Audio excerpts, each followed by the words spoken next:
Pacers, isang panalo na lang para sa NBA Finals. Brunson, nakatanggap ng flopper chant. Binansagang Baby Jokic, papasok na sa NBA. At Kevin Durant sa Spurs may mutual interest, posibleng makabuo ng super team sa susunod na season. Ngunit bago ang lahat, kung gusto nyo ng pangmatagalang basketball shoes, New Curry 12, mabibili lamang sa halagang $2,599. I-click lamang ang link sa comment section. Nanalo ang New York Knicks sa Game 3 laban sa Indiana Pacers sa tulong ng makapangyarihang laro ni Karl Anthony Towns sa huling quarter. Ngayong araw, muli niyang sinisikap buhatin ng team habang humahabol sila mula sa malaking kalamangan ng kalaban sa gitna ng kanilang laban para makabalik sa serye. Nagpasiklab si Towns ng dunk sa ikatlong quarter para buhayin ng Knicks. Pinapatunayang mahalaga siya sa kanilang pag-asa sa finals. Siya ay versatile scorer na mahirap bantayan at nakakatulong sa team kahit hindi laging makikita sa stats. Hindi karaniwan ang sukat at galaw ni Towns, kaya siya espesyal. Umaasa ang Knicks na magbigay siya ng sigla para makabalik sa laban kontra Pacers. Noong Game 3, nahulog pa sila sa 20 puntos na pagkakabaon at kahit papasok ng huling quarter ay leading pa rin ng 10 ang Pacers.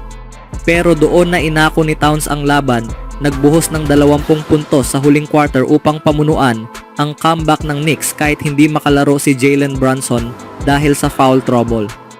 Ngayong araw, papasok ang Knicks sa ika-4 na quarter na may malaking pagkakabaon. Kailangan nilang maulit ang himala ng Game 3 upang maiwasang malubog sa isang sitwasyong kadalasang nauuwi sa pagkatalo sa NBA playoffs. Ngunit matapos ang laro sa Game 4, natalo pa rin ang Knicks. Pinangunahan ni Jalen Brunson ang team na may 31 punto. Nagtapos si Karl Anthony Towns ng 24 na puntos at 12 rebounds. Nag-ambag din ng 22 puntos si OG Anunoby. Sa kabilang panig naman, gumawa ng 32 puntos si Tyrese Haliburton at 30 puntos naman para kay Pascal Siakam.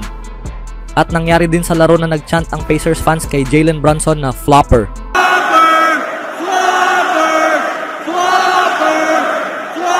Sa sumunod na balita naman, paparating na ang NBA draft sa wala pang isang buwan at isa sa mga pinakakapanapanabik na player sa draft ay si Derek Queen, isang sentro ng basketball mula sa Maryland. Kinailangan lamang ni Queen ng isang taon kasama ang Terrapins upang mahubog bilang isang elite na prospect para sa NBA draft at ngayon ay handa na siyang sumabak. Inaasahan na siya ay mapipili sa unang round ng draft at posible ring mapabilang siya sa mga top picks o lottery pick. Taglay niya ang mga kasanayang kinakailangan upang maging isang star sa susunod na antas at isa sa mga karaniwang ikinukumpara sa kanya ay si Nikola Jokic.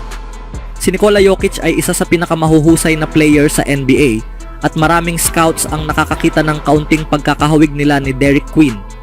Ang tawag nga sayo ng mga tao ay Baby Jokic, di ba? Merong Alperen Sengun, Domantas Sabonis, parang mga Charmander o Charizard na klase, sabi ni Kevin O'Connor kay Queen sa isang episode ng The Kevin O'Connor Show. Sa laro mo, malinaw na scorer ka at mahusay ka ring mag-pass. Si Jokic may 3-pointer na. Si Sengun hindi pa masyadong nakadevelop nun. Si Sabonis nagsimulang mag-shoot ng 3 ngayong taon ng epektibo. Sa'yo naman parang yan ang gustong makita ng mga teams, yung 3-pointer mo. Yan ba ang pinaka-pinagtutuunan mo ngayon? Ang 3-point shot ang isa sa pinakamalaking kaibahan. Si Queen ay may 20% shooting lamang mula sa labas nitong nakaraang season, kaya malaki talaga ang kanyang pinagsusumikapan para umangat sa aspeto na iyon. Oo, mental lang talaga at maraming paulit-ulit na ensayo, sagot niya. Tuloy-tuloy ang trabaho. Nung bandang huli ng freshman season ko sa Maryland, nagsimula na akong makashoot. Nasa kumpiyansa lang talaga sa pag-iisip at sa dami ng repetitions.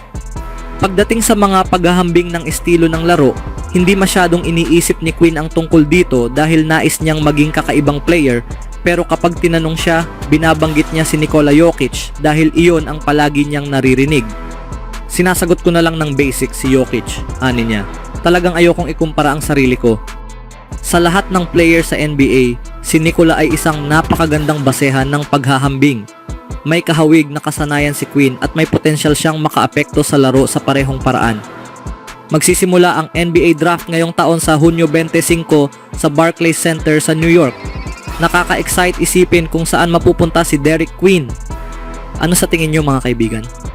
Sa huling balita, tahimik na tahimik sa San Antonio Spurs habang naghahanda sila para sa kanilang susunod na season kasama si Victor Wembanyama ngunit hindi inaasahang magtatagal ang katahimikan. Bilang isa sa maraming team na gustong mag-improve, inaasahan na magiging aktibo ang Spurs sa trade market at free agency ngayong off-season, at ayon sa isang insider, may ambisyon silang makakuha ng isa pang star player. Marami silang assets, meron silang mga kontratang pwedeng i-trade, hawak nila ang number 2 pick, may number 14 pick din sila sa draft ngayong taon, at marami rin silang mga picks na pwedeng i-trade sa hinaharap. Kompleto pa lahat ng picks nila, sabi ni Shams Charania sa The Pat McAfee Show. Kung player gaya ni Giannis Antetokounmpo o sa tingin ko si Kevin Durant isa rin, nagkaroon sila ng mutual interest nung trade deadline. Sa tingin ko, aktibo silang maghahanap. Meron bang wing player na pwedeng dalhin na kayang itulak kami pataas? Matapos ang isang nakakabigong season kasama ang Phoenix Suns, may mga bulong-bulungan na paalis na si Kevin Durant sa team. Sa kabila ng kanyang average na 26.6 points, 6.0 rebounds, and 4.2 assists kada laro ngayong season, nabigo siyang magtagumpay sa Phoenix.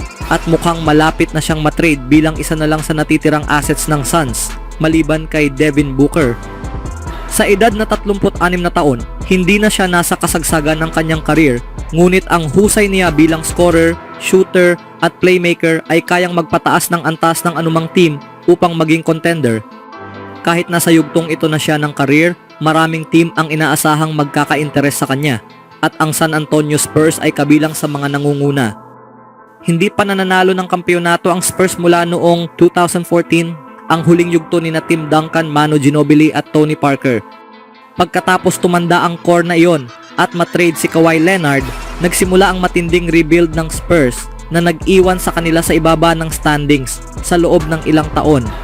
Noon lamang 2023, nang madraft nila si Victor Wembanyama, nagsimulang magbago ang kapalaran nila. Ang French superstar ay lumutang bilang isa sa pinakamahuhusay na player sa mundo, may average na 24.3 points, 11.0 rebounds, and 3.7 assists kada laro nitong nakaraang season bago siya pinagpahinga dahil sa blood clots. Inaasahan na babalik si Wemby sa 100% kondisyon pagsapit ngayong season, ngunit mas lalo nitong pinapalakas ang pressure sa Spurs na bumuo ng tamang team na kayang lumaban para sa titulo. Sa pagkuha nila kay De'Aaron Fox mula sa Kings sa pamamagitan ng trade, nagsimula na silang gumawa ng hakbang para mag-improve. Ngunit kung makukuha nila si Durant, posibleng maging paborito na ang Spurs sa Western Conference. May kukumpara sa mga powerhouse tulad ng Thunder, Nuggets, Timberwolves at Rockets. Sa kombinasyon ng perimeter shooting ni Durant at dominasyon ni Victor sa sentro, kayang makipagsabayan ng Spurs sa kahit anong team sa liga. Siyempre, kailangan munang makuha ng Spurs si Durant bago nila maisakatuparan ang pangarap na bagong Big 3 at hindi ito magiging madali. Bilang isang established superstar at multiple-time champion na patuloy pang naglalaro sa elite level, bihira ang pagkakataong makuha ang ganitong klaseng player at gagawin ng Spurs ang lahat upang masungkit ang oportunidad na ito. Ano ang masasabi niyo mga kaibigan?